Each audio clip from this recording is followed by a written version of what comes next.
37 diz assim: veio sobre mim a mão do Senhor, e o Senhor me levou em espírito, e me pôs no meio de um vale que estava cheio de ossos, e me fez andar ao redor dele, e eis que eram numerosos sobre a face do vale, e estava sequíssimo. E me disse: filho do homem, poderão viver estes ossos? E eu disse: Senhor Jeová, tu sabes.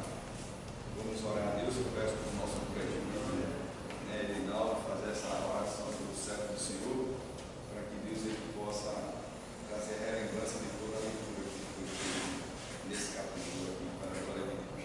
Senhor, soberano e eterno Deus, Pai Santo, aqui nesse momento, estamos te apresentando o teu servo que vai trazer a mensagem. Ajuda ele a se lembrar de tudo aquilo que ele leu, que ele estudou, Pai. Usa ele para falar conosco, Senhor, em nome de Jesus. E o primeiro versículo do capítulo 37, sobre a visão de um vale dos ossos secos, quando se revela para nós que veio sobre mim a mão do Senhor, e o Senhor me levou em espírito. Para nós podermos ser levados em espírito, temos que estar no momento de oração. E Deus, conjecturando, acredito que Ezequiel, neste momento, ali quando se encontrava, quando já foi levantado, já desde o capítulo 1, capítulo 2 e 3, Ezequiel tinha sido levantado na direção de Deus para falar sobre o povo do Senhor. A partir do capítulo 36, fala, deve dizer, o final de como o povo de Deus se encontrava, sobre a restauração do povo de Israel. E estava vindo naquele momento, e Deus estava descrevendo, no capítulo 37, para Ezequiel, como o povo estava se encontrando. Tinha todas as características de povo cristão. Ele tinha todas as aparências de uma pessoa que tinha a marca de Cristo. Ele tinha como falar o de Cristo, ele tinha como andar de Cristo, vestir de Cristo.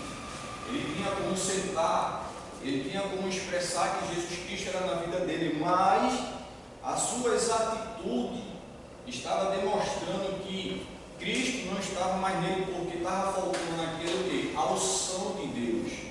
Estava faltando o conhecimento da revelação. Então, muitas vezes as pessoas, como hoje nós estamos se encontrando no mundo e se encontrando no meio de um povo cristão, muitos eles estão com todas essas características, mas por dentro eles estão sequíssimos, estão mortos espiritualmente.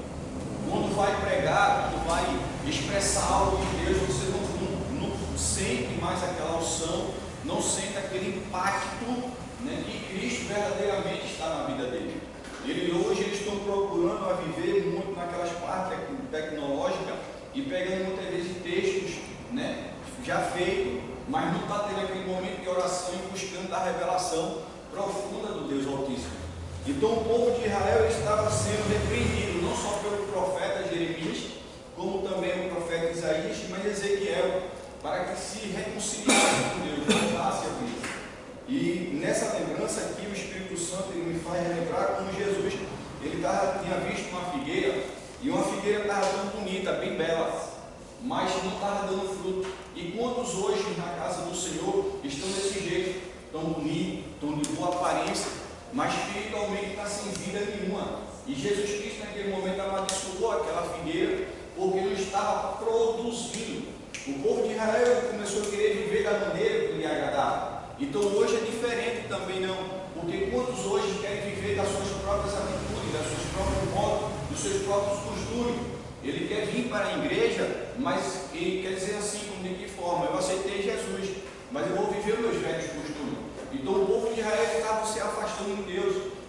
E Deus, eu quero dizer que nessa noite, Ele ainda tem profeta na sua casa. E também tem profetisa também na casa do Senhor, que ainda não deixa ficar da maneira como quer. E Deus revela ainda os profundos e ocultos de como se encontra o seu povo ou a sua igreja na sua face da terra. Então Ezequiel, sendo levado ali em espírito, ele começou a contemplar Deus mostrando para ele como se encontrava o povo. O povo ele adorava, mas não adorava de coração. Ele só as coisas, mas faziam a Cristo de toda a maneira como lhe agradava. Então, quando ele foi levado em espírito, o versículo 2 fala muito bem que Deus ele fez ele andar ao redor. Ele, antes de tudo, de tomar alguma atitude, eu acredito que o profeta Ezequiel, Deus mostrou para ele, olha, como se encontra, é como se você ficasse num lado só, mas aqui Deus fez ao contrário, ele fez andar, e contempla como é que se encontra o meu povo.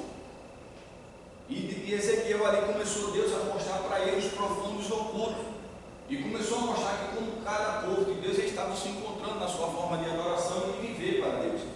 E Ezequiel naquele momento ali sendo levado, mas é tão interessante, que Deus, ele, quando ele levou Ezequiel ele não foi porque ele quis ir por sua própria vontade. Foi Deus que levou. Quando você pega aqui, foi Deus que levou Ezequiel em espírito. Então, muitas vezes, não é aquilo que nós queremos fazer, é aquilo que Deus ele quer que nós fazemos.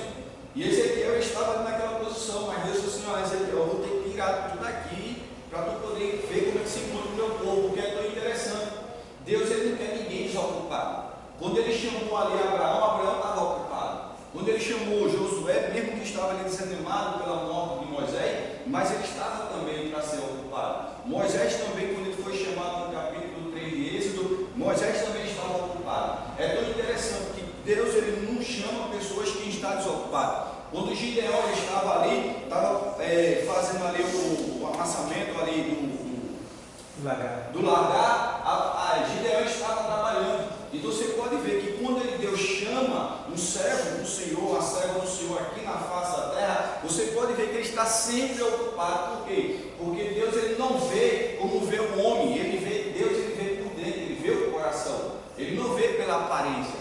Então quando Deus lhe chamar, ele vai lhe chamar e vai lhe capacitar, e muitos vão ficar às vezes até abismados, ou vão ficar querendo saber por quê, porque Deus ele está vendo, quando você sai da igreja, ele vê que você está ocupado na oração, ele vai ver que você está ocupado na palavra, ele vai ver que você está ocupado na obra. Então Deus ele vai lhe chamar para um grande propósito na face dele, na face da terra. Mas aqueles que Deus nos chama, não é porque Deus nos chamou, é porque eles não querem se capacitar. Tiramos pela aqui esse momento que nós estamos tendo todas as terça-feira para se capacitando aqui através dos nossos professores, presbíteros e pastores, através da sua palavra, para nós poder aprender. Então isso Deus está vendo? Sim. E Deus está vendo que nós estamos se esforçando, e por nós estar se esforçando, Ele vai nos capacitar no conhecimento, na sabedoria, no entendimento, na visão, na revelação, e a acessibilidade de poder ouvir a sua voz e atender o seu chamado.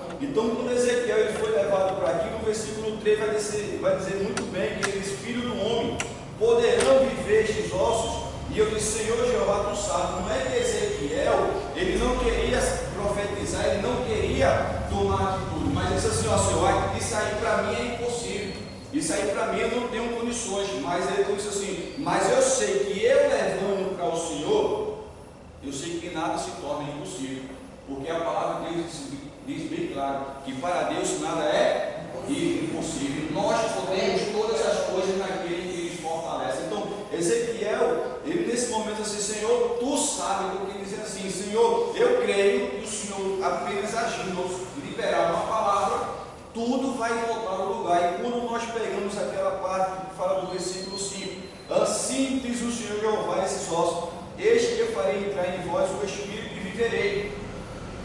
Não é eu, não é você que vai dar vida para a pessoa, mas é o Espírito Santo de Deus.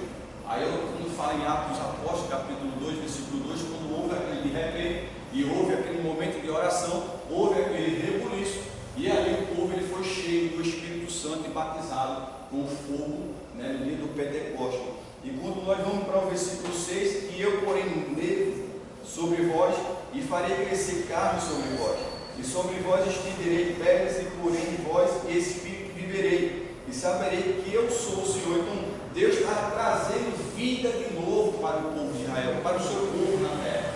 Deus estava trazendo o povo para vir adorar, para vir buscar, para vir glorificar, para vir adorar Ele em espírito e em verdade. O versículo 7 diz que então profetizei como me deu ordem, e houve um ruído, ou outra tradução diz que é um rebuliço. Então o que isso está significando? Quando nós passamos a perceber esse capítulo, esse versículo, quando Ezequiel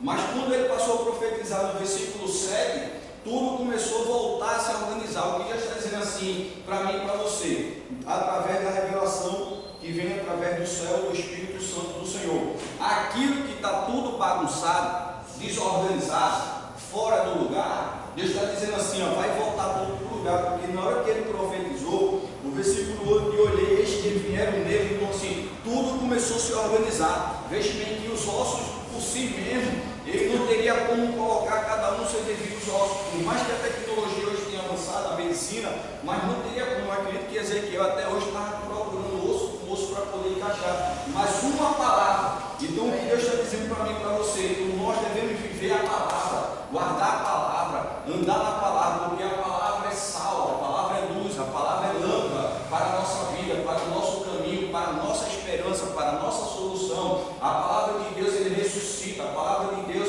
ele cura, a palavra de Deus liberta, a palavra de Deus quebra os grilhões, a palavra de Deus faz a resistência daquilo que não existe, mas pelo poder da palavra, então nós devemos meditar na palavra, não só esse momento, mas é de manhã, de tarde, de noite, de madrugada. Nós devemos se deitar junto com a palavra, se acordar junto com a palavra, devemos tomar café, mas tem que ter a palavra. Se nós vamos almoçar, temos que também ter a palavra. Se nós vamos fazer um lanche, nós também temos que ter a palavra. Se nós vamos tomar café, tem que ter a palavra, porque essa palavra daqui, ela pode mover céu e terra. Então, quando ele profetizou, Deus está dizendo para mim e para você, vai tudo voltar ao lugar. Deus vai organizar não só a nossa vida espiritual, como a nossa casa, a igreja, organizar grupo, colocar tudo no seu devido lugar, vai entrar dentro da nossa residência, aquilo que está fora do lugar, Deus vai trazer de volta, porque essa palavra aqui, ela tem poder, mas o que Deus quer de mim e de você é que nós obedecemos e profetizando a palavra, aquilo que Deus já colocou em minha vida e em sua vida, para o que nós é para fazer, nós devemos fazer. Por quê? Porque maior é quem nos chamou e Ele é fiel para nos capacitar. E concluindo com os nossos pastores e presbíteros aqui, para poder ajudar a servo do Senhor a construir aquilo que Deus já determinou para a nossa vida e trazendo conhecimento daquilo que Deus ensinou e já revelou também. E aqui agradeço a oportunidade em nome de Jesus. Amém.